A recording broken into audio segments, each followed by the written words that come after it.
right, and we're back. This is episode 54. 54 of the Taproom Podcast. I'm your host, Mike. Got a good one this week.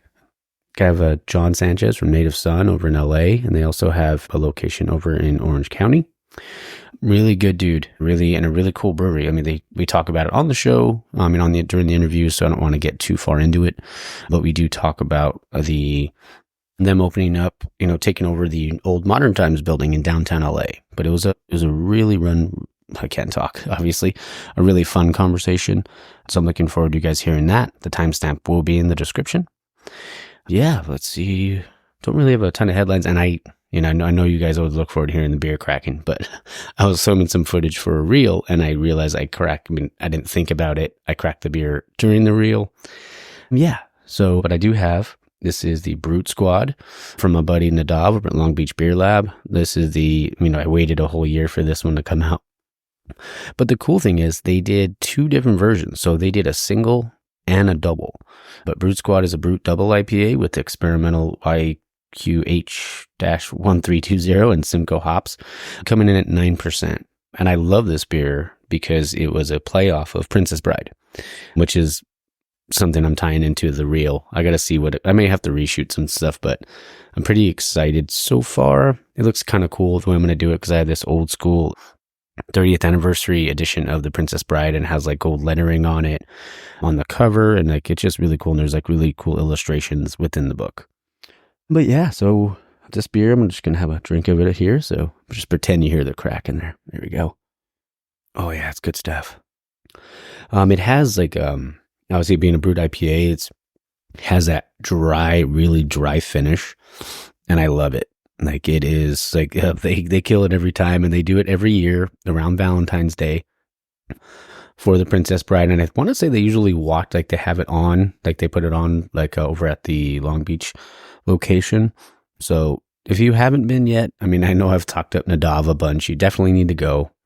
It's a really cool spot, and they have phenomenal pizza. They have pastries, all this other stuff as well. But definitely check it out. This one is 9% even. I'm going to give it a solid 9. I love this beer. I wait every year for it. And then now I'm excited, and I have a few stocked up. I'm going to probably have to go pick up some more so I can make it last. But yeah, so definitely check this one out. The other one I want to say is either, I think it's a 6.9%. I'll post a picture of it later on. But solid beer.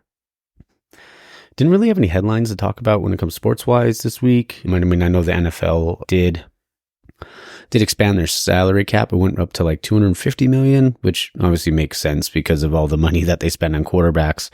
I know everybody's saying that Dak's going to get $60 million a year. So that should be pretty crazy. Don't know if he's entirely worth it. Not trying to piss off any Cowboys fans. It's just my opinion. But yeah. But what else? The NBA All-Star game was on. Honestly, I only watched the NBA during the playoffs. Just not really my bag. My Bulls are an absolute dumpster fire. So, but it is what it is. That's, teams go through ebbs and flows. But yeah, my birthday was on Wednesday, the 21st. I'm recording this on a Friday because I'm going down to San Diego. So when this releases, it'll be technically Sunday. But yeah, I'm recording this on a Friday. So I'm going down to San Diego Saturday morning.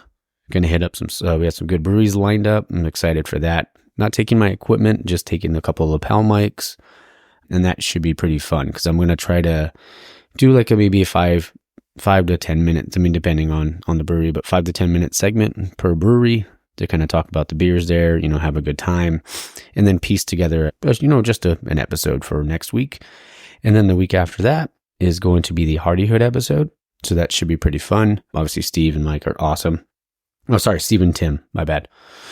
So that should be fun. Looking forward to that one. Yeah. So I don't want to really tie this in. I'll talk about the breweries I'm going to go to. We'll do that. So I'm going to go to Seek, Pure, North Park, also Goal, but probably going to hit up a few more along the way and then on the way back. So hopefully anywhere between 6 to 10 breweries between tomorrow and Sunday when this gets released. But yeah, so I hope you guys enjoyed the episode with John. Like I said, really great guy. And if you can get out there and support, shout out to LA Brew Life, my bud, for actually setting out that whole interview up for me. Really appreciate it, man. So shout out to him. Make sure you follow him at LA Brew Life on Instagram. All right.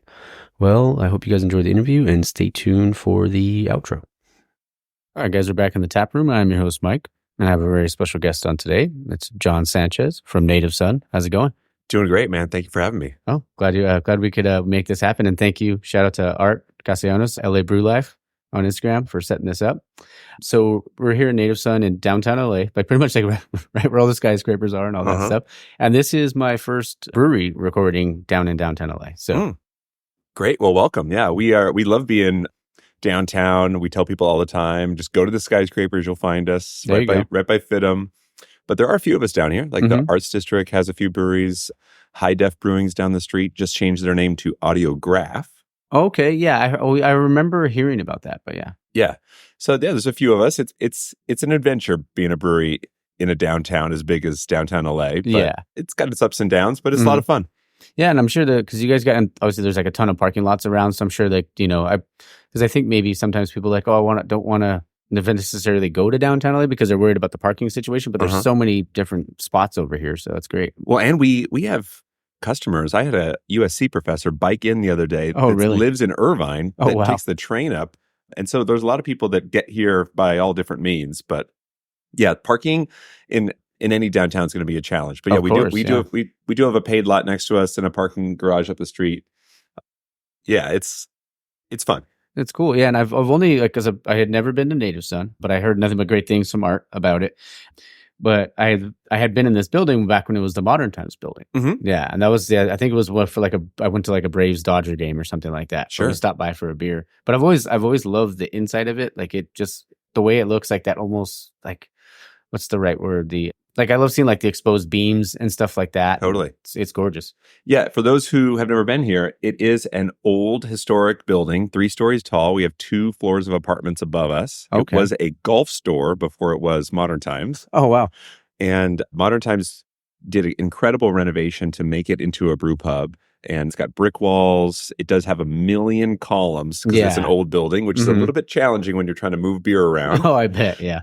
But yeah, like it's long and skinny. It definitely feels like an old school downtown restaurant, bar, brewery would feel like if you were in like any old school downtown, like New York City or Paris or something like that. Man, it's cool because like, like with all the modern stuff, like on the outside, like the skyscrapers and all that stuff, and you get to come in here and see something like this with the brick and the columns and all of that. It just kind of takes you back. Totally. And it was part of the city saying that it had to stay because the next door to us here is the tallest residential skyscraper on the West Coast. Yeah. And this was meant to be part of that. Oh, wow. But the city was like, you can't tear this down. And so our landlord was like, what are we going to do with it? Yeah. And Modern Times was able to scoop it up and start that transition. Wow. And then hand the ball off to us, and we've been running. That's awesome. And when did you guys take over? About 2 years ago, it was February 2022 when Modern Times announced that they were shutting it down. Okay. And I'd been close with the Modern Times team since they opened. They opened about 9 months to a year before we opened our location in Santa Ana 10 years ago. Yeah. And being a customer of theirs and friends of theirs, I kind of knew who to call. So I called up and I said, hey, what's the plan for these locations? Because they announced at that time that they were closing Oakland, Santa Barbara, LA, Portland. And so we were kind of in the market to expand our business into producing a product. We've been a beer bar and huge craft beer fans for so long, 8 years plus at that point in time. And so the opportunity to be able to make our own product was high on our priority list as a company. And to buy a company from friends was kind of too good to be true. Like we were able to come in here. They gave us all their data from every basically day that they've been open the entire time. Wow. And we were able to kind of take that and digest it and say, would this be a good fit for us? And then we made it happen. So we bought it. We bought the assets from Modern Times 2 years ago, and then we worked out a deal with our landlord, and then we opened in November of 2022. Wow. Yeah.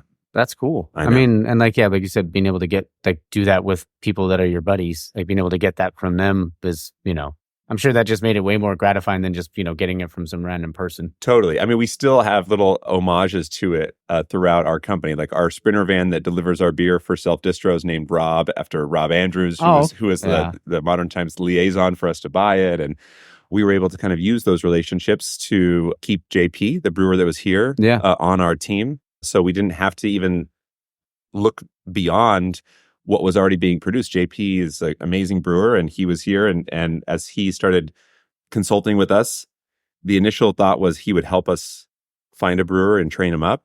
And he was like, hey, you guys are cool. Let's do this. And so his consistency of being here and brewing here for years before we came along has really enabled us to kind of like hit the ground running without having to dial in a new brewer to an older system. Of course. Yeah. So that's been a great like transition as well of how we were able to like know who was selling before we bought it. Yeah, because you just keep the ball rolling at that point since you already knew he was dialed into everything. That's not many new breweries are able to have that kind of thing. So I mean, I'm sure it was obviously super beneficial for you guys. And he's been a good guide to us because we are essentially an Orange County company. I mean, we started in downtown Santa Ana 10 years ago. I live in Orange County, and using him and his LA knowledge to like have relationships with other brewers and other breweries around town to get us assimilated faster was really great as well. You're drinking Stacy's Lot, which is a collaboration with his old boss, the guy that got him trained up in the brewery world, is Colin up in. That's at Wagon Wheel Brewery. Wagon Wheel Brewery in Oxnard is a newer brewery. But Colin was a head brewer here when JP got hired, trained him up. And so it was really fun to see them on their old same system collabing together to make that double West Coast. It's delicious. What's the percentage on it? 8.2. Okay. Yeah. Nice. Jump in one more time. It's really good. Yeah, it's got Mosaic, Cashmere, Mosaic Cryo. A lot of fun hops in that one. One of my buddies would always say Cashmere is the sexiest of the hops. I know. Well, there's this whole like discussion about cheater hops, right? Like they say Galaxy is like a cheater hop. Put Galaxy in anything, it's going to taste amazing. Yeah. And as we get better and better at making new varieties of hops, it's only going to make a brewer's life easier. For sure. To satisfy the hop heads out there. Oh, yeah. And one of my favorite, stuff that I've been into a lot lately is, anytime I see a place that has it, is like anything New Zealand, like the Rawaka or like Motueka, like that stuff, like, man, if it's done right, it's killer. Totally. Yeah. Yeah. And that's we have a little quiz that we give new hires about like beer knowledge. And that's one of the quiz questions to them is talking about hops and talking about how awesome it is that we have Southern Hemisphere hops that we get in our fall, and we have Northern Hemisphere hops that we get in our spring. And like the beautiful thing about the world being round is that we get hops twice a year. Yeah, for sure. And what's crazy too about the like everything when it comes like to hops, like when them being in different like hemispheres, or like they'll just be in different states, or like you can have like certain weather obviously in different states, like places like Washington, right? Yeah. And like you can grow one hop there and it'll taste a certain way, but then you go at it, that same hop in another, region, and it's just completely different notes you get from it. Totally. Yeah. Yeah. We were talking with the guys at Common Space. They were up at Hop Selection and talking about how there has been a drift in like the perfect area to grow hops north because of like climate change. Yeah. And so there is like an angst among hop growers to be like, we don't want, like, we have all these fields. What are we going to do if we can't grow hops here? Yeah. I mean, hopefully it doesn't come to that, but it's just crazy to me. But so you mentioned like you guys had was it just a beer bar or over in Santa Ana? Is that how it started? So in Santa Ana, it was started as just a craft beer bar, and we were just huge fans, and we wanted to essentially make like a San Diego craft beer bar in Orange County. Awesome. And I think we were pretty successful doing that. I think our selection there for years and years was top notch in Orange County. And then we expanded to Rancho Cucamonga. We have a second location out at Haven City Market. It's a food hall in Rancho Cucamonga. Okay. And with that one, we started to dabble. That was 2019. We started to say, okay, you can only have so many bourbon barrel-aged stouts without people wanting to order some bourbon. Yeah. So like, can we actually successfully have a craft beer bar program and a craft cocktail program, and will one overtake the other will our history of being a craft beer bar make it so that it doesn't make any sense to have full liquor, or will full liquor just be like, we'll just sell 1 million vodka sodas and never get someone to try a double IPA? Yeah. So we experimented with there, and we were shocked that it was very like 50-50 sales. Okay. So we decided to bring a full liquor license to our place in Santa Ana. And so now we have our beer and guest beers on tap there, and a full cocktail program. Awesome. And yeah, it's actually helped us in our brewery world. It's helped us with our seltzer program, having the cocktail-minded bartenders at our other locations. Yeah. JP will brew up a 13% neutral seltzer, so unflavored, and we'll ship out sixtels to the shops and say, okay, make a cocktail with this. And so utilizing things that we can get here. So we're not allowed to have full liquor here at the brewery. Yeah. But we have this seltzer. Mm-hmm. So like on our menu right now, we have a Paloma. We have this like blood orange cocktail called Blood Oath that's on the menu. And so, yeah, it provides people the opportunity to walk in here. A lot of our customers here in downtown are people traveling and people from all over.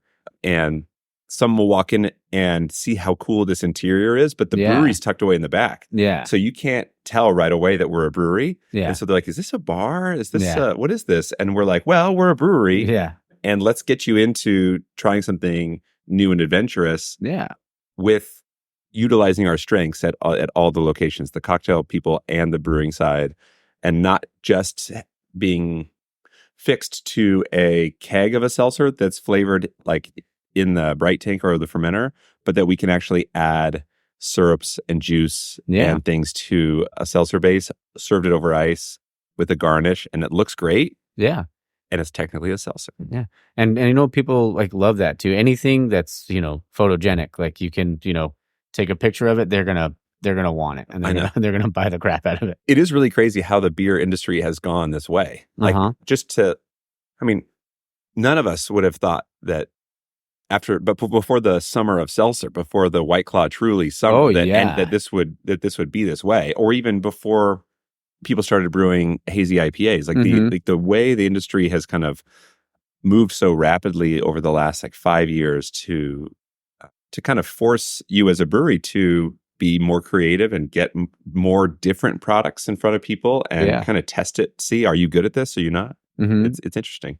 Yeah, it's crazy. And like you mentioned, like, well, like the haze craze, but I mean, like when you go back to like, you know, even to like when Stone was like, you know, one of the big boys, or Paul Strauss and all that sort of stuff. I mean, Stone's still one of the big ones, but I mean, before something happened, they like it was all like, what's the dankiest thing you could brew? Totally. That was like the thing. Like it didn't matter if, I mean, some of them were great, some of them were okay, but it was always what's the dankiest you can brew. And then I feel like, like when the haze craze happened, then like you said, the seltzers. And then I feel like some of the stuff that I love, like West Coast and like Pilsners, lagers and stuff like that, you know, those I feel like have kind of made their way back. And you're even starting to see like black IPAs like on menus again. You're starting to see reds on menus again. And for a long time, because it was like, how many hazies can you have? How many different hazies can you make? Right. Or now, like, you know, well, even now, seltzers are still really popular, but I feel like, like, you know, you got to be able to get somebody in the door. And especially if it's someone that's just like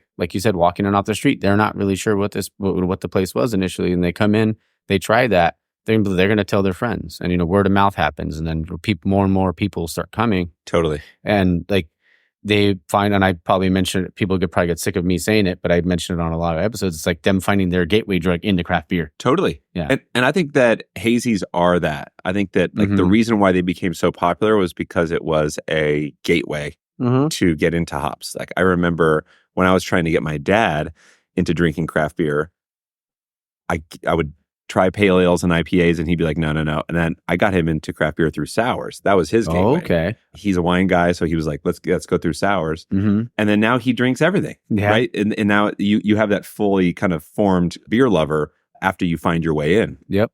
And I think hazies have gotten a lot of people in, but it is interesting how still pervasive they are. Like our single hazy half day is our number one seller here. Yeah. And I'm a huge West Coast guy. And so we have these discussions internally, me, Alexa, and JP, the brewery team, about, do you go the old school mentality of we brew what we like to drink? Yeah. Or do you do, like, we decided to go to like the like the Hollywood mentality of one for us, one for them. Yep. Right. So it's like we do brew what we this menu is chock full of beers that I love. There are some beers on there that I drink less of. Yeah. But people love them too. So like it's as a business, you have to be flexible. But it is funny how back in the day, IBUs were everything. Oh yeah. Right. Now you never hear it. It's not on any can.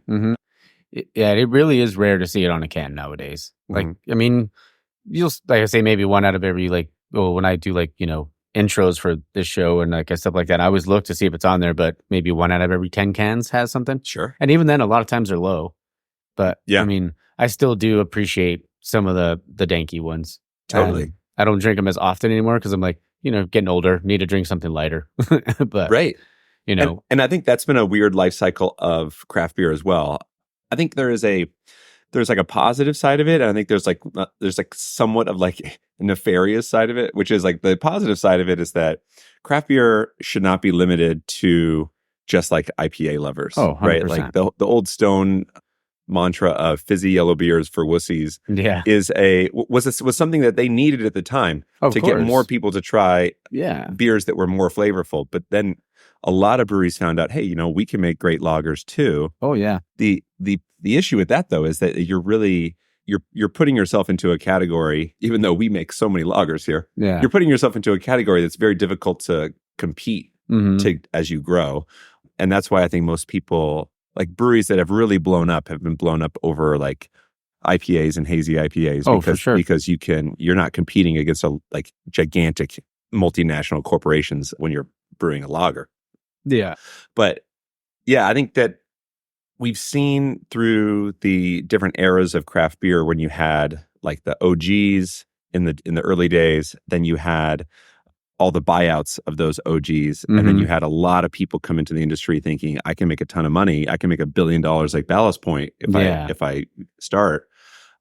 And a lot of those purchases that were made during the buyout times have kind of lulled people to sleep, I think, in the general public of that, like, oh, these beers are still craft, but those companies have completely different pricing models than we do. And I think that those purchases, what is kind of unseen over time that is actually hurting the industry in general, is that for such a long time before, from the OG's perspective, they were trying to get beer out of the mental pricing model that people had of beer and get it into something more. Like the brewery in Placentia did a great job of this, where they were like, this Black Tuesday bottle is this price. And people would be like, for beer? And it's like, yes, for beer. Like we're getting beer out of just a commodity price range and we're bringing it up. Yeah.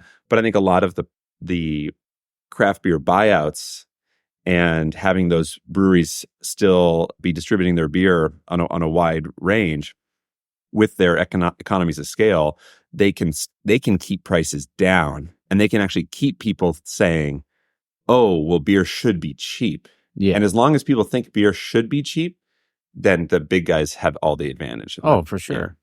Yeah. And even just going back a little, what you said a little bit ago about what you said about like, that do we brew what we want or do we brew what the people want? I remember that when I first sat down with Mike over at Unsung for episode 1, we talked about, he's like, yeah, I didn't want to do that. He's like, I didn't want to brew hazies. I didn't want to brew this or brew that. And he's all, but dude, I'm a business owner. Yeah. He's like, I got to do what I got to do. And then like the more and more he got into it and delved into, those areas, he was like, man, this is pretty fucking good. Sure. Sure.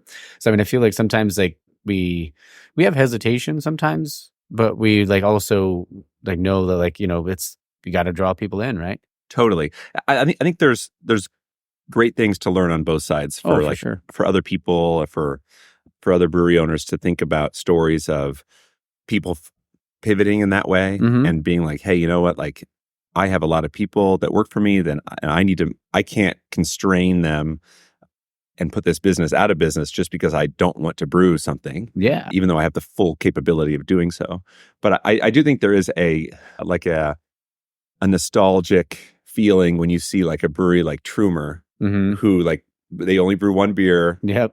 And they brewed it, during times when it wasn't super popular. And now that Pilsners are so popular, it's just like everywhere, like 19 cans everywhere. And then they're reaping the benefits of like staying strong.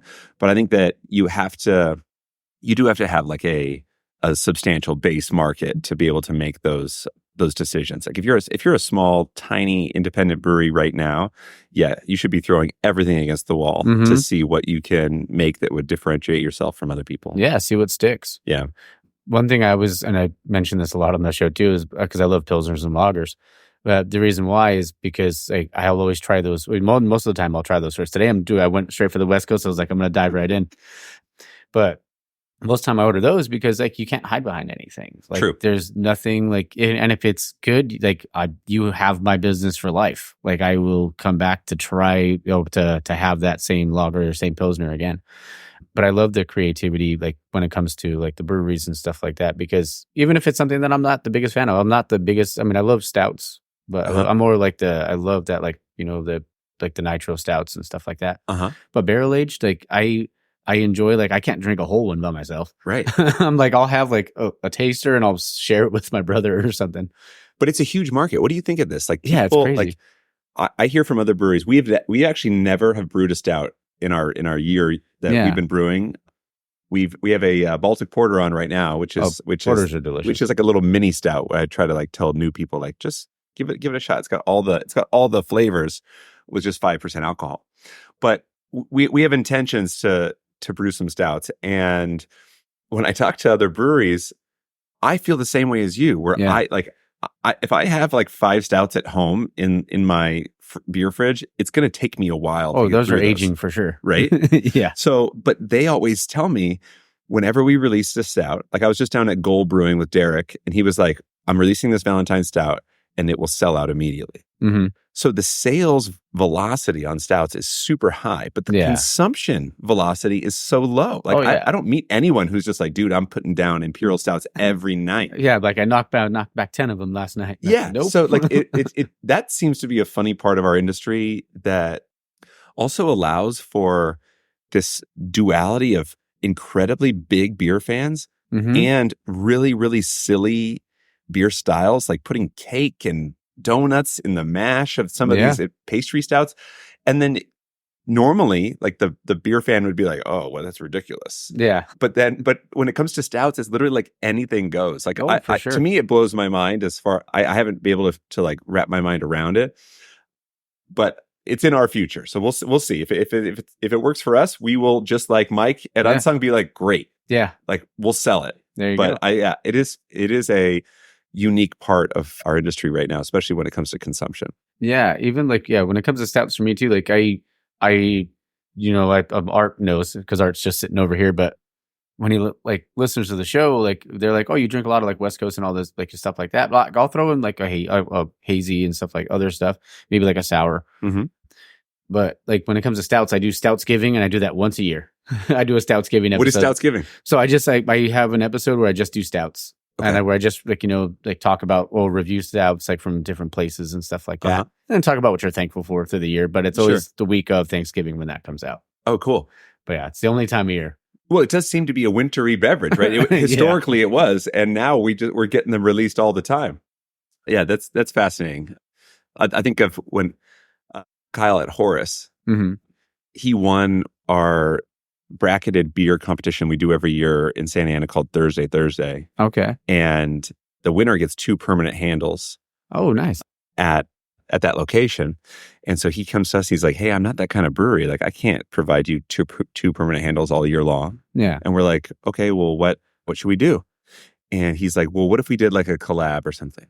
Like a whole batch collab. Yeah. And we were like, yeah, let's talk about it. So we don't hear from him for like 2 months.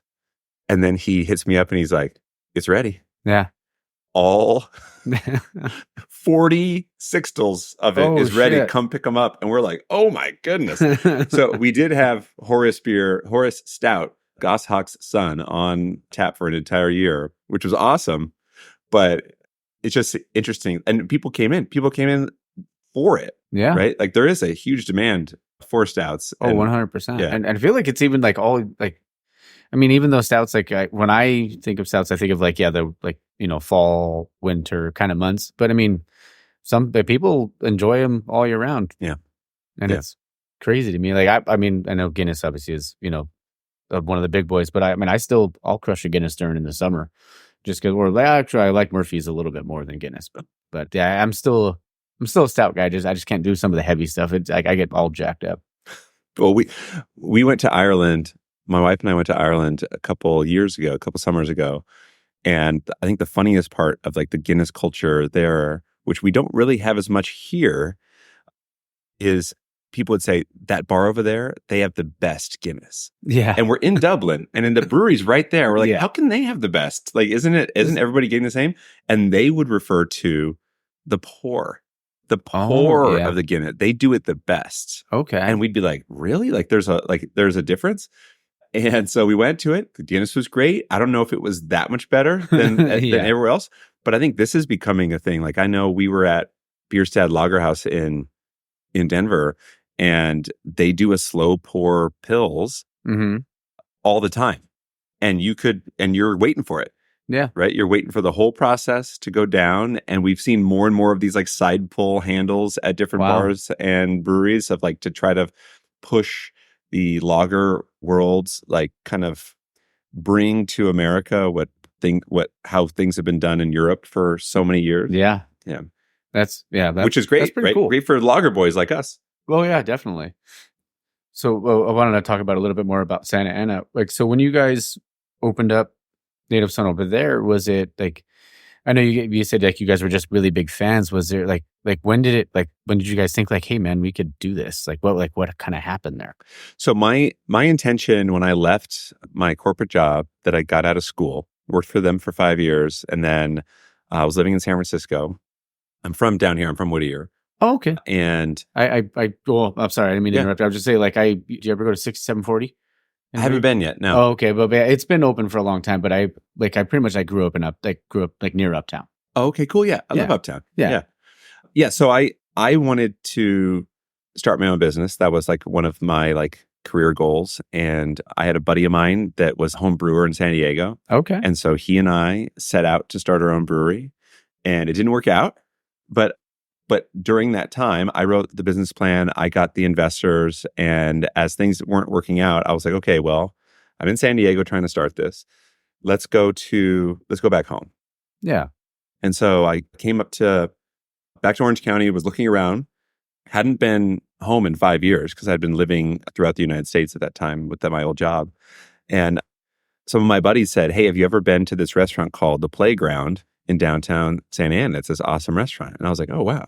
And they're like, Santa Ana is like super up and coming. So we went there, checked it out. I found this rooftop office space. It was like a building that had this big patio for no reason on the second floor with office space on the interior. And the landlord there was like, can you convert it? And I had never been in construction. I was like, yes, we can. We'll do it. And so now we have this rooftop bar in Santa Ana pouring 27 taps of craft beer. And I'm trying to figure out how to run that business and survive. And downtown Santa Ana is still in like the up and coming stage, but probably like even at that point in time, pre up and coming. I was super optimistic, but now it's changed so much downtown. There are so many bars and restaurants that have come in after us, and then obviously us after Playground, and then we have a food hall downtown. We have a brand new apartment structure that's being built like 2 blocks from us. I would highly recommend anyone to go to downtown Santa Ana just for a night out and check it out. It's really great. Yeah. What year was that when you guys wanted to start the brewery and then pivoted to? Yeah. So I left in February of 2013. Okay. And then started by May of 2013, had pivoted to Santa Ana. And then by July of 2014, that's how long it took us to convert that space. Wow. We opened. So 10 years ago this summer. And did you guys have to do a lot of that stuff your guys selves, or did you guys? It was very, very bootstrapped. I mean, we did like, I recruited so many friends and friends of friends to help like do demo. And I did most of the like general contracting myself, like hiring subs and figuring that all out. It was a great learning experience. I'm sure I wasted probably so much investor money in my ignorance and my own, but I think we've been able to use all those learnings from kind of not just farming out all the work into all our other construction endeavors. And I think we've probably like saved it all back by this point. But like at this point, like we would never pay for someone to build our draft system. Like we have spreadsheets, and like there is a science behind building a draft system. It's not easy, but we now know too much to not do it ourselves. Of course. So like that's like the fun part about being in business longer and longer as you learn more and more. Yeah. But man, the early days are tough, right? For anybody out there wanting to start a bar, restaurant, or even a brewery, you really have to be ready to have a mentality of I'm not going to let this fail. Like, of course, you if you have any quit in you at all, it'll bring it out of you. Oh yeah, and we've seen it, right? We've seen it the last couple of years. Like we've had a contraction in our industry, and I think there's plenty of people that were like, "This is a lot harder than I thought it would be." Oh, for sure, because it's the first year, and I don't know how many years now where it's like where it wasn't like there wasn't that influx more, where it was more like it was reduced a little, but yeah. Like kudos to you guys though for willing to put in that work, and like you said, not just farm out everything, because sometimes you have to learn as you go, and I feel like that it makes like when you finally get to that destination, it makes the journey all that more worth it. Totally. Yeah. At 10 years, I used to tell my team, like, no one knows we exist. Like if we surveyed 100 random people in Orange County, like maybe one has heard of us, like in the first like 3 years. Yeah. But now it is interesting in our industry about how, especially like in the restaurant bar world, if you can survive, the longer you survive, this snowball rolling down the hill of more people have visited you and more people have been to downtown, and you start becoming like a fixture in your city. And that's super fun. Like our plans for our 10-year anniversary this year are like reflective of the history of like how, downtown has built itself up into this awesome nightlife place, and how grateful we are for being kind of one of the early businesses that were there. Yeah, because even during that time, like you said it was 2013 when you guys first bought the boat, first like started getting all that together. Yep. Even that, I mean, I would still say even during that time, like craft beer was in its infancy still. Oh, like, yeah. Even going like when I was 21, that was how old? What year was I born? 87. So I would have been 21 in 2008. Like I remember like Stone was pretty much it. So like it was like at least the closest one, like Escondido. Yeah. But yeah, then even, you go 4 or 5 years, but from like that time when you guys started doing that and then opening up, and you said 2014 to like, you see like the explosion happen. So like, it was like almost like perfect timing for you guys. It was. I mean, it's for a beer bar that wanted to serve the most interesting craft beer list in Orange County. It was awesome. I mean, like, especially when it comes to like Orange County breweries. Of course. Like the explosion of San Diego breweries was kind of already happening. And sometimes I go look back at old pictures of our original beer menu in the very early days and just kind of laugh at the brewery names on the board and the selection that we could get at that time, what the styles were. Like in the early years, we were Monkish's #1 Orange County account. But nice. This was all pre-IPA. Yeah. Right. This is like Feminist, Rosa's Hips, Crux, like all the old the Belgian styles that they would produce back then. But we could tell, like, hey, they make great beer. Like, we're going to prioritize them. And that was the interesting part at that time, is that you could have a lot of fun being a beer fan and owning a beer bar and kind of parsing out what was good, what was not, because it was a little bit more dramatic back then. Now it's much more competitive because we have this proliferation of brewers. Yeah. Like back in those days, the people starting breweries were home brewers. Yep. Right. Patrick and Tyler started the brewery as home. They were in a home brew club. Yeah. Right. Together. Like that was the funnel of people getting into starting breweries. And nowadays, it might be declining now, but after all the buyouts, there was the way to start a brewery was to be an assistant brewer somewhere and find a person with a lot of money. Yeah. And then you can start a brewery, easier. So I think that will change over the next like decade. I think as prices go up over time, people will start to see the benefits of home brewing. Yeah. And then we might see more of like the OG style brewery startup founders come back to the fold in like 10 years or so? Because I think we are going to see somewhat of an increased consolidation.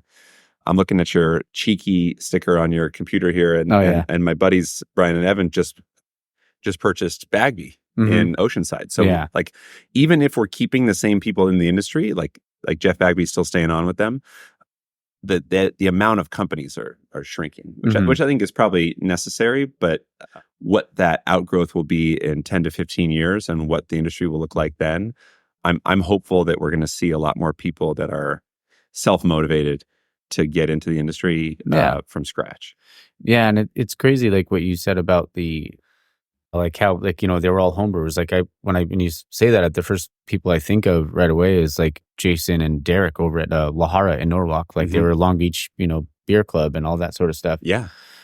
And like homebrewing and all that. And it's like, it's crazy though. Like, well, throughout this whole thing for me, you know, in doing interviews and talking to brewers and stuff like that, it's crazy how everybody's, you know, I always say like the destination is the same, but everybody's journey is obviously different. Yeah. But like you have some people who are like, oh no, I just worked at this brewery and they just let me watch and let me kind of, you know, shadow and do that sort of stuff. And then you know, some other brewery snatches them up.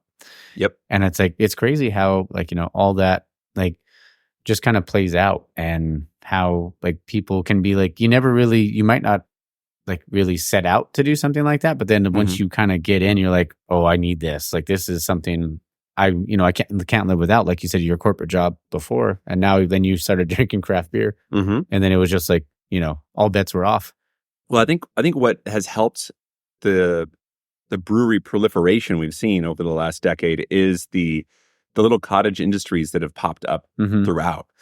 Like I believe the story goes that Ken Grossman at Sierra Nevada would have wanted to have canned his product, but he had to bottle it because the only canning lines available were like canning lines the size that like Coca-Cola and like Budweiser would buy. There were no Wild Gooses or like other types that you could have like a 4 or 5 head filler and just be like, oh, okay, well, I can start from here and build my way up. There was no entry level. And I think like, I was at Wagon Wheel dropping off our collab up in Oxnard, and they have a single head filler canning line. Wow. Like, it's $26,000, which is maybe a little bit prohibitive, but it's all for people. But it's crazy that we've gone from, in the 80s, you can only get the absolute top of the line, largest, millions of dollars, and now you can go all the way down to just one can at a time, and everywhere in between. And so I think that's going to be an interesting that brewing equipment, all these different cottage industries that have sprouted up because of the proliferation of breweries. If we do see a contraction, what will happen to those industries? And then that's going to make life even more interesting for people that want to start a brewery in like a decade. Oh, for sure. I mean, like, just kind of crazy, just to even try to fathom like what the industry is going to look like in 10 years or like, you know, stuff like that. It's crazy. But I mean, like you said, even though there's like a little bit of a lull this year, I mean, I feel like it's like people are going to separate themselves out, you know, from the pack. And because like you said, there's sometimes where people just want to throw money at something and they don't necessarily care about, like, we'll put that love and care into a product. But if you're actually like, if you're doing things the right way and you have the right people are going to find your stuff. I agree. Yeah. I think that the beverage industry in general is way harder than people think, because it is like a tangible product that you can like walk around and say, try this. Do you like it? Yeah. Oh, you like it? That's great. Well, then how do we get it to as many people as possible? Like water is super heavy. Yeah. Right. Like, so I know this. I'm delivery boy for the brewery here. And so like lifting kegs and moving kegs around, and like, it's challenging. Right. Yeah. And it's hard work, but there is an extreme satisfaction when you get to serve someone a beer that you made that they really like. Yeah. That's, you get to have kind of like the whole business product life cycle in like one small interaction. It's all your hard work, and you see like, if you see that person enjoying it, you're like, fuck yeah, like I did it. Totally. Yeah. Totally. And it's like, for me with this show, like if one person tells me like, hey man, I really love the show, like, all right, I did my job. Right. Right. It's good. Going back to like just a little one more question about Santa Ana. When you guys opened it, because obviously you guys are craft beer fans, was there a beer that made you like, man, this is like, like this is the one that kind of got me. Because you mentioned Sierra Nevada. That was one of mine. I used to steal my dad's when I was a kid. Sure. But, but that was the only one he would have in the fridge, or Newcastle, I guess, back in the day. I think for my craft beer journey, I think Stone played a huge part. Because like you said, they were the big players at the time when we were coming of age. Yeah. I remember going to the World Bistro and walking in and being like, wow, this is amazing. I cannot believe a local brewery to me has a place like this and is like investing this much into like this community. When I started moving around the country, I would try to seek out places that I could grab beer from back home. Yeah. Like Flying Saucer was like a chain of beer bars when I lived in Charlotte, North Carolina, that I could go there and I knew they would have Ruination on bottles. There you go. And I was like, great. Like at least I know I can get a little flavor back home when I'm there. And then when I moved to San Fran, that's when I was really starting to become a big craft beer fan. Okay. And I still get teased by my teams at our different locations about my love and affinity for Lagunitas. Okay. Yeah. A Lagunitas IPA in San Francisco at that time was everywhere. It was at every dive bar. It was at every fancy restaurant. It was at every golf course. Like the ubiquity of that beer and it being an awesome craft beer was so cool to see. Yeah. Right? It was like, as Lagunitas was really scaling up at that time, they did not neglect their hometown. Yeah. Right? That whole area was just saturated with that beer. And so, of course, I drank it so much. And then being able to be close enough to drive up to Petaluma, go to the brewery, kind of experience their like rapid growth. Like I was there during the time when they created Lagunitas Sucks. Okay. And Lagunitas Sucks was this, I believe it was a single IPA. It could be, correct me if I'm wrong, listeners. But it was an IPA that they made in the wintertime when they would have made Brown Sugar, their seasonal beer, but they couldn't produce it because they had a brewery upgrade issue. And what happened was they were bringing in a new brew house from Germany, which they had to ship through the Panama Canal and up to Petaluma. And the mash tun on this new brewery was so wide, the lauter tun was so wide that it had to sit on top of this container ship. It wouldn't fit inside any containment. And during a storm, as it was shipping, a crane on the boat broke loose and gashed a gigantic hole in this lauter tun. Oh, so geez. it got up to San Francisco. They had to send it back, and because of this situation, they couldn't produce their this seasonal beer that everybody loved. Wow! And so they created an IPA instead. And before anyone could tell them, they said, "Don't worry, we know we suck." And I have a picture of moving into San Francisco to a new place, and my fridge is completely empty except for 2 bottles of Pliny the Elder and a 6-pack of Lagunitas Sucks. Yeah. And like when I think about like what really got me to jump to get into this industry the most, it was probably that experience in San Francisco and my treks up to Petaluma and to Russian River and Santa Rosa, and experiencing that culture and being like, man, I got to be a part of this. Yeah. And it's crazy too, like how you can, something like that, or like going to different places can kind of, like almost just trying to find those little, like you're going on little adventures, trying to find what's almost like what do you want to call it? What's the thing called when you're a scavenger hunt? Like you're trying to find those different beers, and like because you like, oh, I heard this place has this, so you're trying to go and find those places to go to be able to try the different beer. Well, Alexa signed us up for this hot passport thing,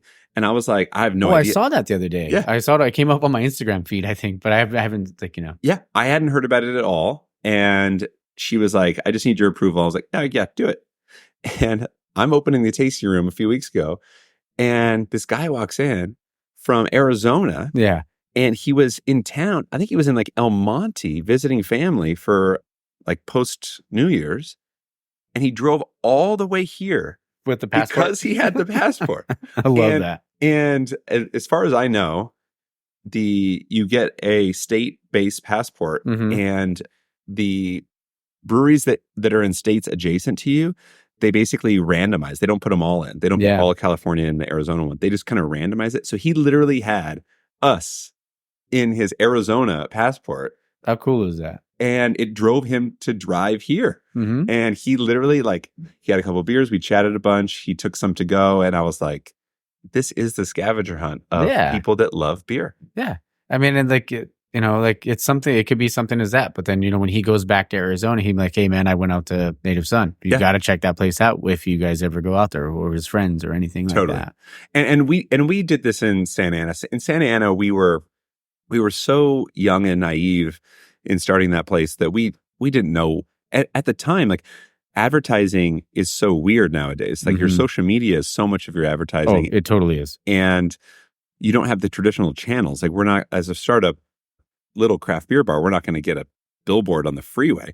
So you have limited channels to advertise. And so when you have limited channels, you use them, but you don't think about, like, what is my marketing strategy as much as like other larger companies. So word of mouth was gigantic for us. Oh, for sure. Right. And not being like, I tell my team, even to this day, I talk to the team about, we're not order takers. When someone walks up and they ask you for Stacy's Lot double IPA, it's not, okay, here you go. It's, hey, have you been here before? Yeah. Where are you from? Like when I get the question a lot about what does our name mean? Yeah. And that was what I was going to ask you that too. Yeah. Yeah. So Native Son is a newspaper term for who's from what kind of hometown. Like, you could, you could. I never thought about that. Yeah, you could read like an article that says, like, Michael Phelps wins gold at the Olympics, native son of Baltimore, Maryland. Yeah, right, something like that. And so this "where you from" origination of the name is still part of our culture today, because you could imagine if you belly up at a bar anywhere in the world, eventually the bartender, if they're good at their job, is going to say, "Where are you from?" Oh, exactly. And so that's kind of like our ethos is, as I was coming back home and thinking about a name that would symbolize, like, coming home. Yeah, it's like the mantra for the brewery. Yes. Yeah. And so, like, and if we're not having those discussions with people, we may not even know to have the opportunity to say, this person's from out of town.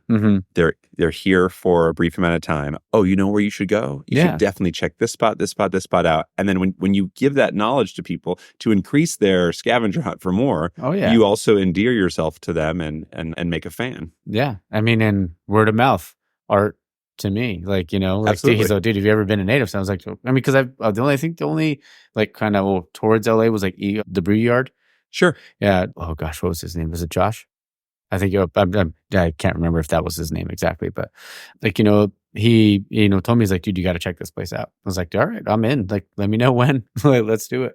Yeah, and we're a part of the LA Brewers Guild, and as Orange County people, that's funny to us, right? Because I remember when pre-COVID that the LA Beer Week was like this huge thing, and there was Battle of the Bands, and there was all this stuff, and we Orange County beer people were like, how come we sit in between San Diego and LA, and they're both like seemingly accelerating faster than we are, and we're kind of like this, like, in between.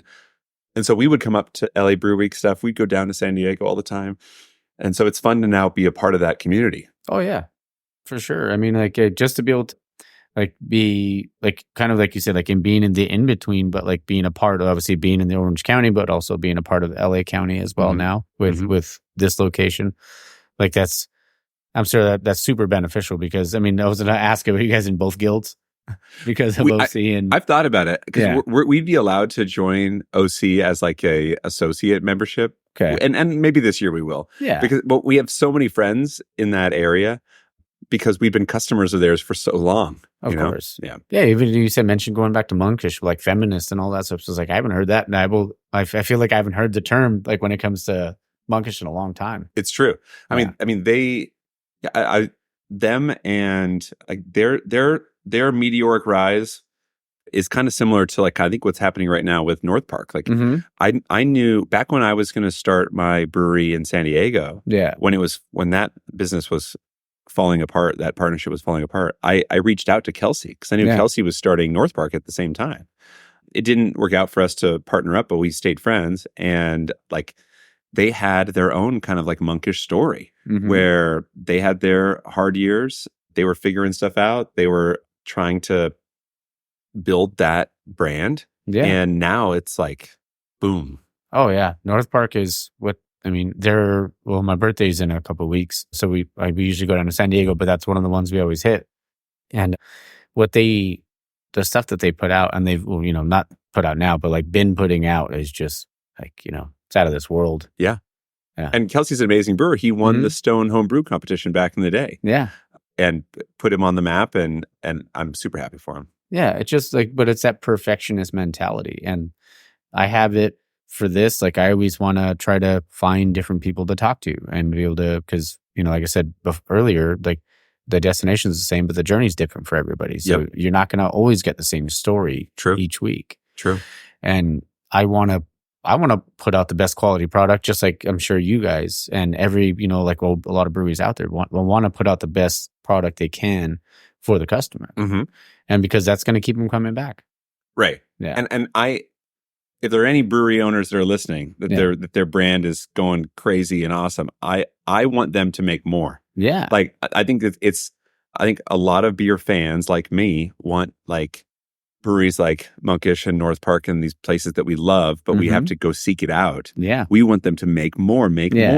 But as a brewery owner now, I do know what that means. Yeah. Right. And how much of a sacrifice that, like, when I look back now on like the OG guys, like the Stone guys, the Lagunitas guys, like these guys that built breweries into gigantic manufacturing facilities, that debt load and the stress of, we are growing at this clip per year and we could stop the growth and harvest cash for ourselves, or we can double down and build this thing up for more of our fans.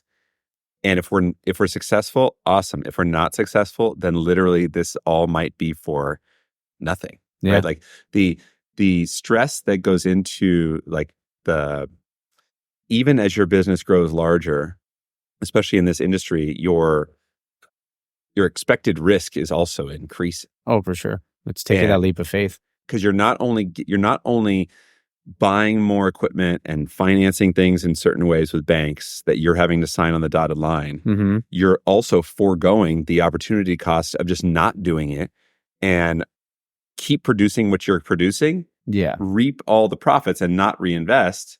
And then you're better off, but your brand might start to decline, but that's a decision you have to make. And I think that I always, as a beer fan, want those guys that are making amazing beer to get as big as they possibly can. It's just, I know now how big of an ask that is to someone, right? But I still want it. As a craft beer fan, if you're listening, grow. Of course. Get bigger, produce beer for more people. Yeah, but you gotta, like, even in life, you gotta grow a little every day, and we get older, but as long as we're learning from whatever, either like whether they're mistakes from our past or something that maybe we want to, something that got overlooked, we got to keep growing every day. Yeah. But could you imagine getting to go into like a golf course? Yeah. And like in anywhere in California, and some of these breweries we're talking about, Green Cheek, North Park, like it's just on tap. Yeah. It would be awesome. Yeah. That's the world I want to live in. Oh yeah. And I'd probably go golfing because I'm a horrible golfer, but I mean, I have a good short game, but that's about it. But imagine I'd be golfing and it'd be like, after I had, depending on how many Green Cheeks or North Parks I'd be like, all right, well, this is a fun day. Yeah. Maybe you're loosened up. Maybe you're even better. Yeah. Well, yeah, that's probably true. I probably do need to loosen up because the only when it comes to golf, the only thing I'm good at is like Mario Golf from back in the day. So there we go. Or Wii Golf. Wii Golf was fun as shit. Yes, absolutely. Yeah, those were the days. You were in North Carolina. Oh, you said Charlotte, right? I was. What were you out there for? Were you just going for to work? school? So I worked for Nestle. So I went to school here at USC. Oh, okay. Got a job. I'm a Trojan. I'm tatted on my back. Oh yeah, yeah. So fight on to all the Trojans out there. There you go. And I got a job with Nestle, and I got into this management program that basically you signed away where you wanted to live, and you would get promoted way faster, but you could not. You didn't get to choose. Yeah. So I got sent to New Jersey. I got sent to Charlotte, North Carolina, and then to San Francisco over 5 years. Oh, wow. Yeah. The only reason I asked about North Carolina because my sister used to live in Fayetteville. Okay. Yeah, so I think they call it like Vietnam now, but Mhm. so she used to live out there like because my brother-in-law was in the military, but I would go to like places like Beef O'Brady's because they always had like when I would go visit because I knew they had craft beer on tap. Sure. So like that was like the one place of like, all right, well, let's go here. Because if you go to like Buffalo Wild Wings, because I mean Buffalo Wild Wings is the same kind of everywhere. True. But I would always try to seek out those like smaller wing places and if they had craft beer, it was like, yeah, let's go there. Well, and this is what we need. We need to promote this on the podcast. That Yeah. places that are regional chains Yeah. need to promote regional beer. Yeah. Like make it easier. Like, for sure. Like we are super excited to be on tap at LA Live at Lazy Dog starting Nice. this month. Awesome. Yeah, Pasta Water is going to be on. But it's funny working with these big corporate chains Yeah. where it's like they're asking us for stuff where we're like, do you know how tiny we are? Well, like, you know what it takes to send this stuff out? they're asking for basically systems for payments and everything. And we're just like, hey guys, we're your local tiny brewery. Yeah. Like pump the brakes. let's that's all great. That's all good for Bud Miller Coors. Great. Yeah. But for us, like let's have a little gateway for more small breweries that make great product to get in. Yeah. And there is that kind of a weird dynamic these days when it comes to like us selling beer to people where we also, I love selling beer to people that seem like me back in the day in Santa Ana, right? When I walk into an account and they're like super stoked on craft beer and that's this exciting. is like their only spot. Oh yeah. Like it's like to die for. And then you have the chains, right? Where you're just kind of like, it's going to take 6 months for me to try to make this sale happen. But if we do, it could help the company like immensely. Yeah. But I think that the mom and pop shops, when it comes to this industry, when I'm down in San Diego, I see a lot of them. And I didn't see it in Orange County, which is why I started Native Son. And I just want more. I want more of those like mom and pop places that just love this industry. And the bummer is that like, I wish our state government also wanted that. Like it's so much easier to run a giant chain restaurant than it is to run a single place. Oh yeah. And I like our great friends at Hollingshead Deli in Orange. Okay. They've been in business for 50 years, single location, family owned deli, craft beer fans since the beginning.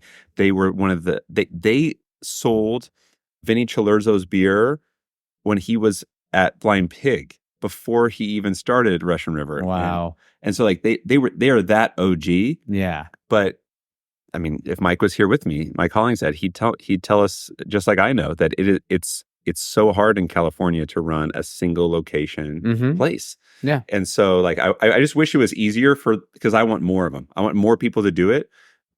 But like in the city of LA, if you go and look up the different rules, the different labor laws that we have here just in the city of LA than anywhere else in California, you need a team. You need an HR team. Yeah. We have it now. Yeah. At Native Son, we have 3 locations, but I just want I want it to be easier for people to just open a passion project. Yeah, to have their business. Yeah. It's like I like to joke with people about like when it comes to business, people view businesses like they are like printing money. Every single one. Yeah. They view businesses like it's not hard. Like, oh, you're the business owner. Like no one feels bad for you. And there is a degree that can be the case if you have a really successful business. But like, I knew Henry from Monkish pre-IPA. Yeah. Stressed out of his mind. Oh, I could imagine. Right. And no one would say to him, oh, you're so lucky. You own this business. No one feels bad for you. Yeah. Now people can say that about him. We joke with him all the time about the same thing about like, oh, printing money. Yeah. But there is a difference. And I think I want people listening to know like it's super rewarding mentally. Yeah. Always. Yeah. Right. Even people that I know that have started something and shut it down, they would say, wouldn't trade it for the world. But they shut it down and went into bankruptcy. Right. Like it's like, there are huge risks to doing it, but there are huge advantages like mentally and financially if you can make it work. I just want more people to do it. Oh, for sure. Yeah, like even like when you asked me before we started recording, you asked how long I'd been doing this. It was, 3.5 years, but most of it was when it was an old show that I had with my buddy and my brother and my cousin. And then they all quit. So I was like, all right, well, I got to do this. I still want to keep this going. So I'll do it on my own. Yeah. I mean, and some of I haven't monetized it yet, and I don't want to do that until later on, maybe sometime down the road.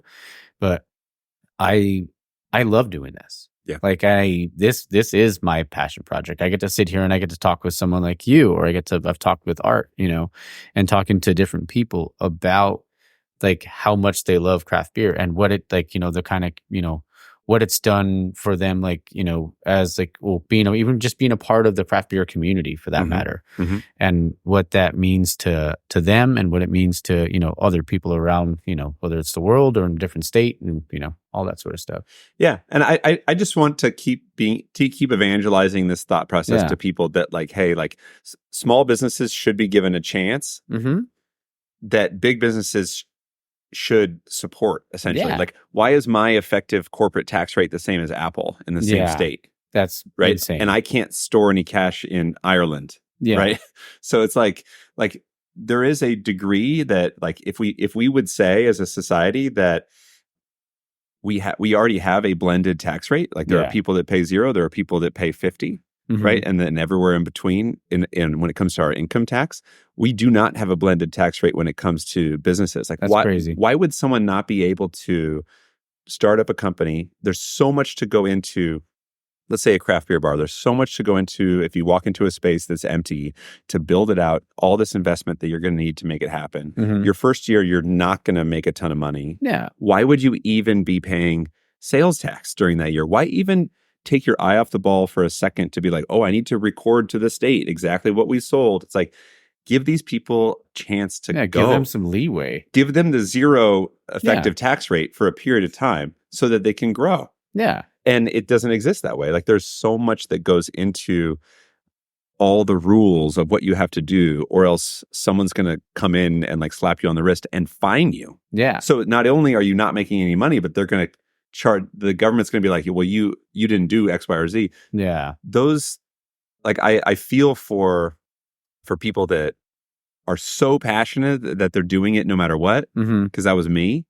But I wish that we as a society and people that vote would say, I want more of this, and therefore I want less of an opportunity to decrease this, right? Like I don't want our rules to only benefit people with a team of 15 people in the office. Yeah. I literally want the guy that owns this place to be bartending. Yeah.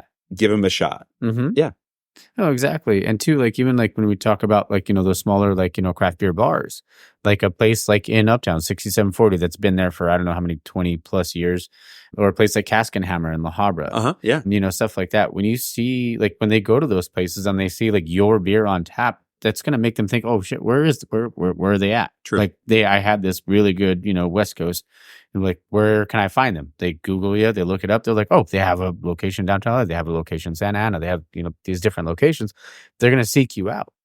And that's important because it's not like they don't necessarily have to go to, just one brewery, but when they do find that, it'll make them seek out your brewery. Yeah. I think that there's two sides of that which are interesting. Like I do think that breweries being able to have up to 6 tasting rooms in California has hurt independent craft beer bars from opening. Yeah. Because if back in the old days, you had to go to Stone World Bistro to get the beer from the place, or you could just get it from your local places that were curating what they had.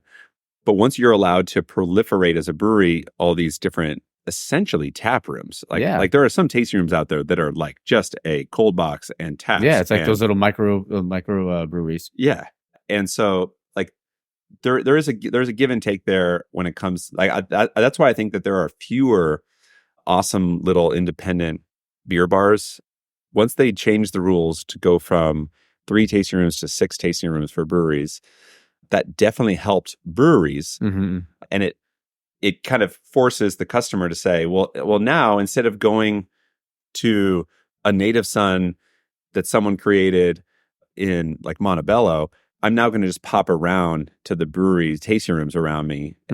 So like there's always a give and take. I feel like that the lobbying effort when it comes to craft beer, even though it helps me, has hurt the other industry, which is much harder, which is like the bar restaurant business. That makes sense. If they want to focus just on craft beer. Yeah. That's why I think before we knew we were going to start this brewery, that we had to pivot to beer and cocktails because we had to differentiate ourselves from just all the brewery tasting rooms that were now popping up around us. Yeah.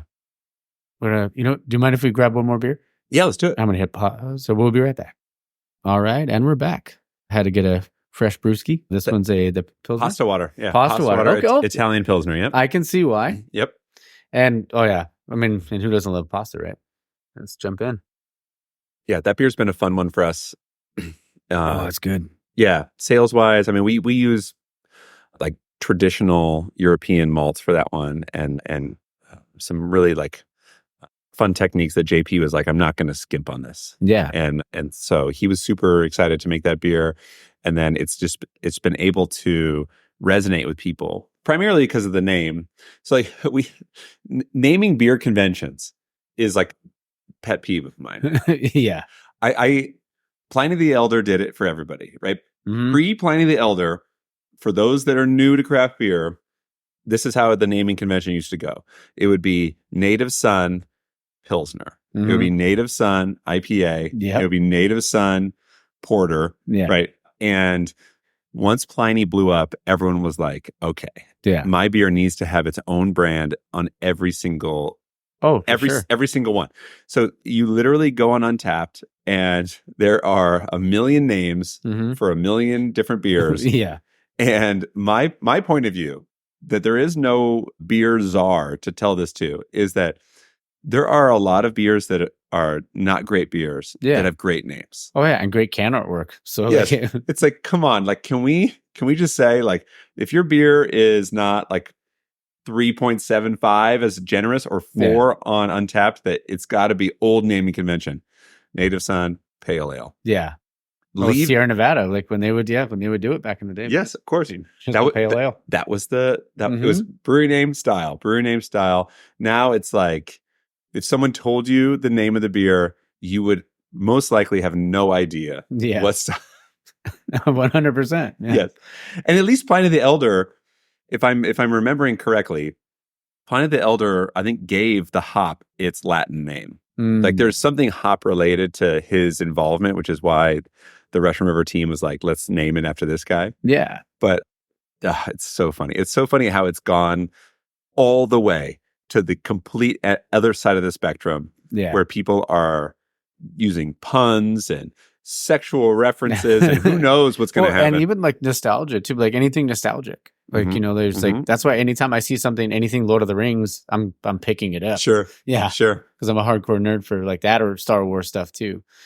But it has to be like a style. Like I don't want to just buy like some random thing. Sure. But yeah, like pasta water, I mean, this is our, even though I'm saying all this, I still am a brewery owner that participates in the world that we live in. Yeah. And this name gets people to notice it. Yeah. Well, because that's different. Like I've never heard anybody like name something like that. But when you look at it, because you still like, like you get that it's a Pilsner, but you get like almost like a little bit of a murk there. It looks, like you get that pasta water vibe from pasta water. I had an account that told me they hated the name. Yeah. They were like, it sold great, but I hate the name. Yeah. And he was like, you throw the pasta water out. Yeah. And I was like, not in every dish. Yes. I was like, wait a second. Yeah. No. If you ever made carbonara or something like that, cacio pepe or something like that. You need a ladle. It's the secret ingredient. Yeah. That's my sales pitch to the world. Sorry. No, that's perfect because you're 100% right. Because sometimes I throw out the pasta water, but I mean, if I'm making cacio pepe or something like that, I'm using the pasta water. Absolutely. Yeah. And that's 100%. What makes it even better. Exactly. It's got all the starch in there. Now this beer, no starch. Yeah. Okay, so beers on tap? Yeah. What else? Okay, so we do make a lot of lagers here, which was something that I do love to drink lagers, but I don't think I anticipated it. I probably thought we would be like way more IPA heavy. But so lagers on tap right now, we have El Dojo, our Mexican lager. Nice.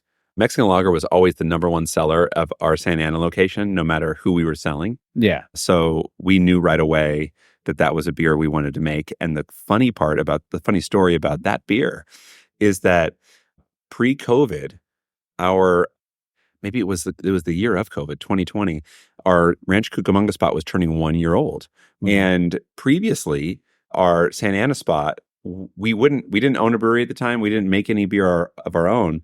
But every year we would pick a brewery that we loved and we would hit them up and say, can we do a collab for our anniversary beer? Oh, that's cool. So we did these anniversary beers throughout the years.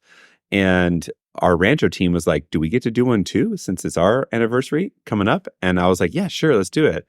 And so What's going on? they hit up Modern Times Okay. to brew a Mexican lager. And it Yeah. turned out that it was JP and the team here that developed this Mexican lager recipe with Jeff Kwan out in our Rancho location. And they brewed it for their first anniversary. And sure enough, you never know what's going to happen in the future. We end up owning this spot. Yeah. And JP is our brewer. And our first beer that we ever made was, let's make that beer again. Yeah. And so we've been making this Mexican lager, which is essentially our number one seller internally. That's number one on the board. Then we have a blonde, Lil, which is named after our head of business development, Lillian. And we have a Kolsch, Okay. a Citizen Crisp. Then we have, well, let's go lagers. Kolsch is not a lager, but we'll do lagers. So we have El Dojo. We have Pasta Water, Italian Pilsner. We made a Munich lager called Whistling Saint with some friends of ours. And then we also have Totally Goth, which is our Baltic Porter. Nice. We also made a cold IPA with JP's brother. So JP's brother worked at Modern Times in San Diego, then worked at Tired Hands, and then left with a buddy at Tired Hands to start a brewery in Philly called Carbon Copy. Nice. So when he was out here, we made a cold IPA with him. So those are our lagers. So we have the ales, Lil, Blonde, the Kolsch. We have IPAs. So we have a single hazy called Half Day. Okay. We have a double hazy called Xanadu. We have Stacy's Lot, the double West Coast. We are almost ready to package our single West Coast called Circle Boy. Will be on tap soon. We have 2 seltzers. We have a pomegranate seltzer called Scream Queen that we made for like winter Halloween time. There you go. We have a little bit left. And then we have a watermelon seltzer called Fuchsia City. Ooh. Pokemon. There you go. Love it. Yep. Yeah. And then our seltzer cocktails. Yeah. So like we have a food vendor that comes in on Sundays to do brunch. Nice. And we have a mimosa seltzer cocktail. Like that. And then we have Paloma made with real kind of yellow grapefruit juice and Blood Oath, which is a blood orange seltzer cocktail. So that's the tap list. Sounds amazing. Yeah. And it's amazing that you could remember all that stuff just like off the top of your head. One thing that I can recommend to people that are thinking about starting a brewery is you have to sleep under your desk. Like I've learned this past year that I need to be here a lot. Mm-hmm. Even though I'm commuting from Orange, I need to be here a lot. I need to bartend. I need to see how people observe the beer. Yeah. See how we do things. And so like just in the amount of time of recommending beers to potential customers, I can just kind of like close my eyes and see the beer menu in my head. Oh, I bet. I mean, and that's a good thing too when it comes to like the beer education kind of aspect, especially because when you have beer tenders, mm-hmm. like if you can have someone that can recommend you something, because you can ask that person that comes in like, hey, well, if they're like, oh, what would you recommend? I'm like, oh, what do you like? Yeah. And we can have that because then that creates that, that connection immediately. The second they walk up and they ask like, oh, that person knew what I liked before, they'll probably know what I'll like next time. Totally. Yeah. Hey, we learned this in the craft beer bar days. Man, 10 years ago, you were really trying to convert people mm-hmm. with very little knowledge. Yeah. I remember one of my favorite stories is that in the very, very early days, probably the first few months of being open in Santa Ana, I had a family come in. They asked, which is very, very classic in Santa Ana, do you have Modelo? Yeah. And we didn't. Mm-hmm. But I told them, I was like, hey, we have this lager. Oh no, I think I sold them on Avery White Rascal. Oh, nice. I was like, let's try it. I sampled them on a couple. They liked the Avery White Rascal. They took it. They came back and they were like, we'll have another round of those. And I was like, no. You don't want another round of those. You got to try something different. Yes. We had on the tap, we had Logsden Killywit, which was like a more aggressive version of Avery White Rascal. I knew it would be like a good bump up for them. Yeah. So they took it. They come back and they're like, we'll do another round of those. And I was like, no. And so I got them a Brett Saison. Oh, okay. And they loved it. And I was like, I can't believe we went from Modelo to Brett Saison in an afternoon. And you have to have that mentality of, I know my menu and I know the interconnectedness of those beers.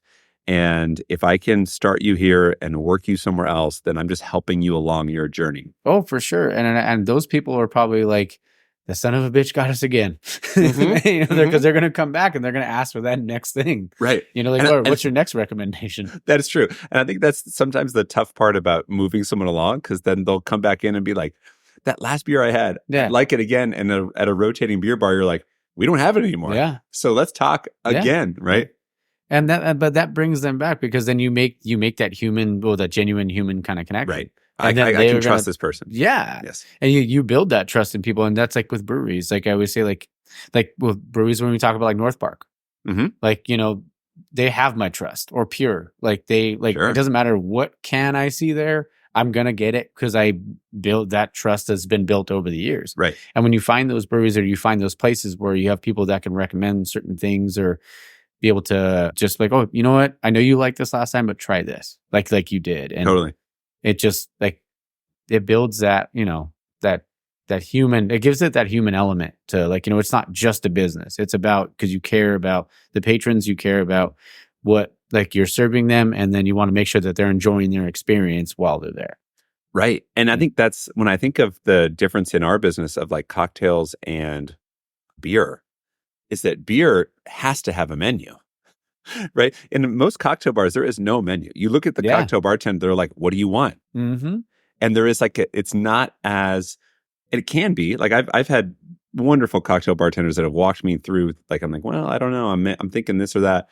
But when you have that menu and you can walk someone through it, like, all right, these are these beers, these are this is what it would taste like. A lot of times I ask someone when they walk in here, how many beers are you going to have?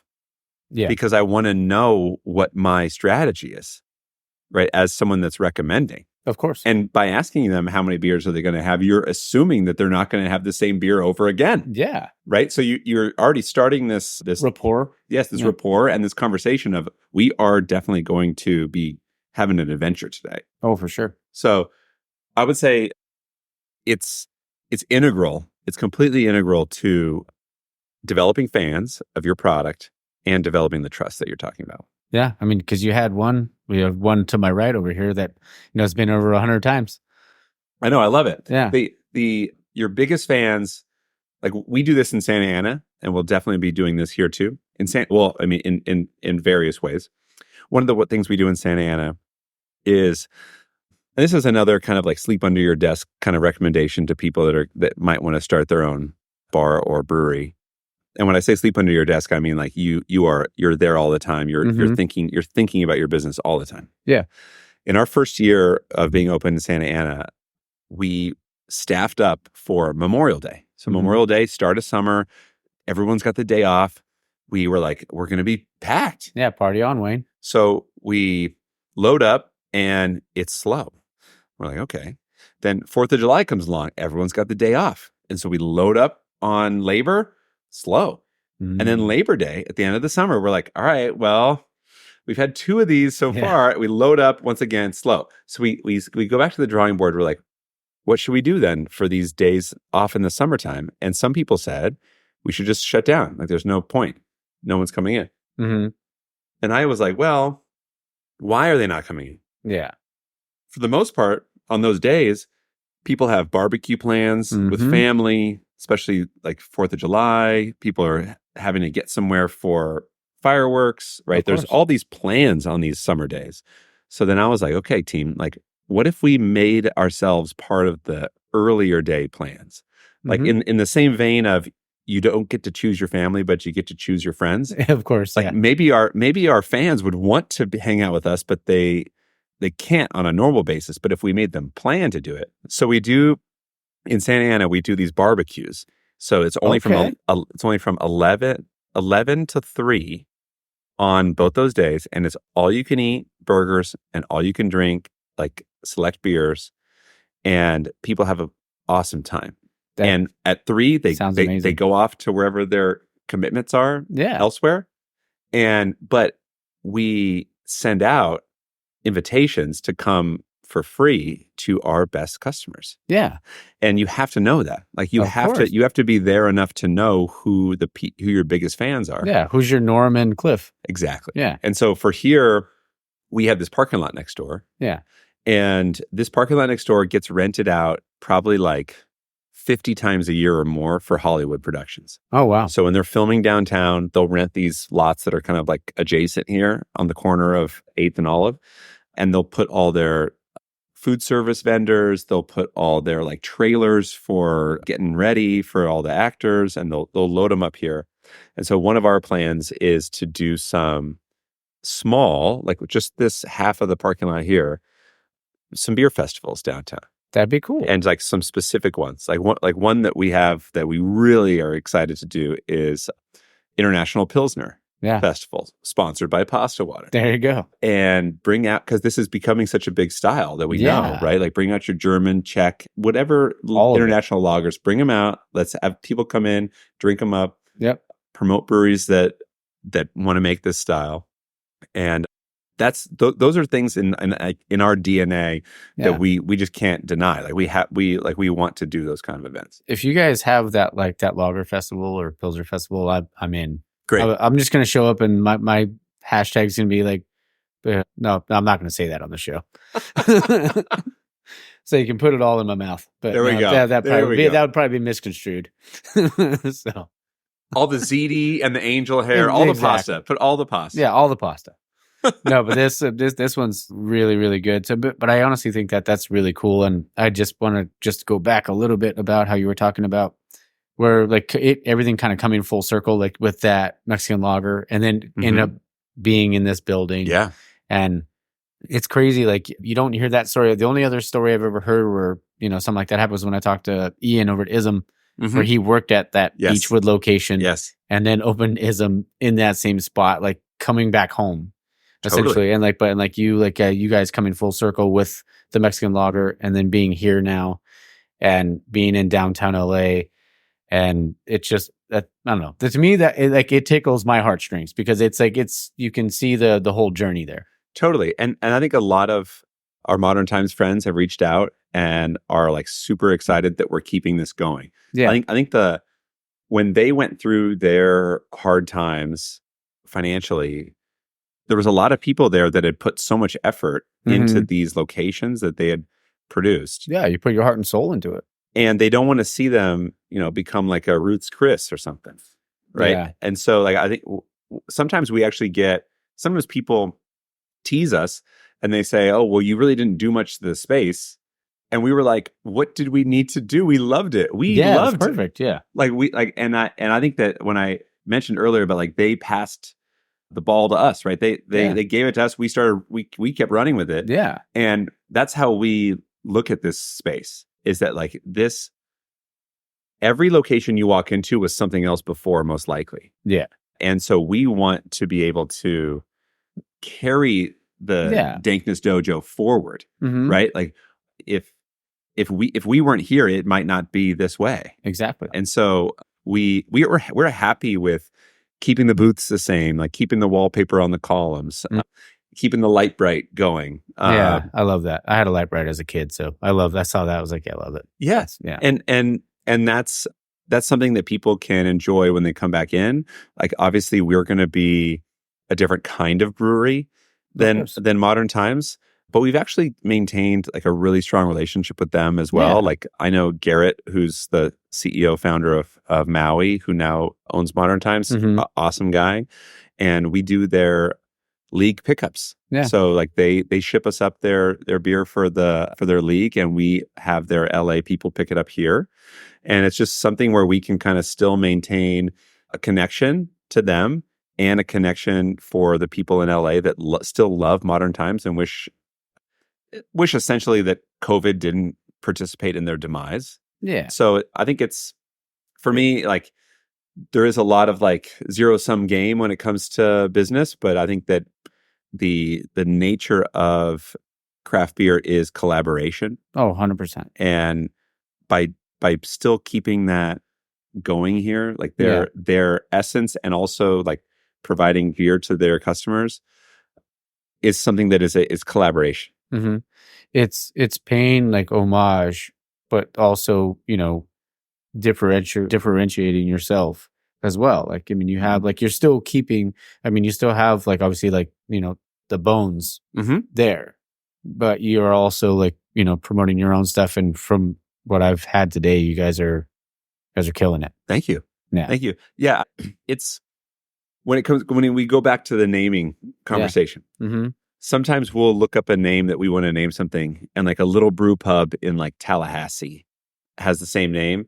And oftentimes we'll just name it. Yeah. One of my favorite craft beer stories is that Avery brew a beer called Salvation and Russian River brewed a beer called Salvation. Yeah. And they made a beer together called Collaboration, Not Litigation. Yeah. And that is common among the people that have the mentality of the OGs in craft beer. Mm-hmm. The litigation that has happened quite a bit over the last like 5 years within the craft beer community is mostly coming from people that started breweries from the I'm going to get rich. Oh yeah, they're just throwing money at something. And they're like, "Oh, that person is using our name?" Like, "Well, don't worry, I have lawyers that'll take care of it." And like I think my big mantra for 2024 is we got to get back to the OG mentality. Yeah. And really, really, really focus on the beer, and then also focus on building relationships with people within the industry that have your same values. Oh, 100%. I mean, when it comes to like, like all the kind of the collaborations and stuff like that, like, I mean, it's because people came from those home, like the home brewing clubs and stuff like that. So they would call each other. And I feel like anytime I talk to a brewer now, they're always like, oh, like if I'm having when they open up their brewery, they're like, oh, I want to have this style, but I can't quite dial it in. So they call this person at this other brewery. Sure. And there's all that, like, it's rare where I found people where I've talked to them and they've been kind of, what do you say, jerks. Sure. Yeah. But I mean, like, that's super rare. Like I haven't really dealt with that. So, but I mean, there's other people that I've talked to that have had to deal with certain situations, but 99% of the time, if you make that call, like, hey, I can't dial in this Mexican lager. He's like, oh, dude, did you try this? And be like, oh shit, light bulb. And then, they're able to get that done. So I feel like it's because of that, that close knit community that the brewer, or like the home brewers guild, or like the, all the guys that came from that, like you said, like the OGs, they all kind of were there for one another. So as those people branch out and open up their own breweries, or have opened up their own breweries, they have that collaboration there, and they just want each other to succeed. Yes, and I think that difficulties do like bind people together. Oh, definitely. Right? Like if 2024 is harder on craft beer than 2023 was, the people that are around in January 2025 will be more bonded together. Oh, definitely. Right. And these, like, this was the case in the 90s. Right. Yeah. There's like there's countless stories of like Stone almost went under. Mm-hmm. And the people that were their customers, they were bonded with. The people that were in it at the same time, having the same difficulties, they were bonded with. And it really created this great dynamic that I don't want to see go away. Yeah. Right. I think that the Brewers Guilds do a great job of it. Our friends over at Common Space, I can't recommend to people Common Space enough. Yeah. They're not going to drink my beer, drink Common Space. Those guys have been like absolutely the most gems of humans to us. Like literally, like of everyone in the Brewers Guild, over and above being awesome to us and friendly to us. Like, I think one thing that when people come into this location in downtown LA and they come and they get to check the brewery out, it actually looks like an impressive brewery because this brewery here, as far as a brew pub goes, is a little bit larger than you would make if you were just making a brew pub. Yeah. It's a 10-barrel system. It has 6 20-barrel fermenters. We're talking, if we make a pasta water, we're getting probably like almost 40 half-barrel kegs, which is a lot of product to move through. Oh, right? for sure. It's a good size brewery for a brew pub, but Modern Times built it to not necessarily be a standalone brewery. So they never built it to be like, oh, well, one day we can just sell the unit to someone and they'll be ready to go. Of course. Because it needed San Diego and it needed Anaheim to maintain itself. Like, for example, we don't have a keg washer. We don't have a canning line or a bottling line. So the only way for us to package beer is kegging it, but we can't clean our kegs. So what do? Well, in step our buddies at Common Space. So like we literally run dirty kegs from like picking them up either at our own locations or at other bars and restaurants that serve our beer, run them to Common Space. They clean them for us. We run them back here in the Sprinter van, fill them, and then run them back out again. Yeah. But then those guys also have been like super helpful with, if they have yeast, they'll just give it to us. They and just the advice that they have has been like super invaluable for us. And so I think if you're a startup brewery, you need that relationship with somebody that's bigger than you. I mean, they're 100%. They're so much bigger than us, and yet they give us time. They appreciate us, and I appreciate them. Yeah. Well, I mean, like what you guys got going on, right now, and with all obviously the really great beers. Like I just wanted you to know that I'm really appreciative of you, like letting me come over here and talk to you and have a couple of beers with you and have a conversation. And I'm really thankful for Art for setting this up. Absolutely. And being able to talk to you. But I love, like, anytime somebody talks passionately about something that they care about, I am fully 1000% invested, because it may, like you mentioned before, like it may motivate someone to be like, you know what, I can do this. Yeah. Yeah. And if that's the case, if one person does it, then there we go. Totally. Yeah. And I've had those little moments in my career, thankfully. Like I've been able to sit down with Greg Cook from Stone and be like you, without you never saying die and keeping this going, it motivated me to do my own thing eventually. Right. And so I think we all have those inspirations as we go along.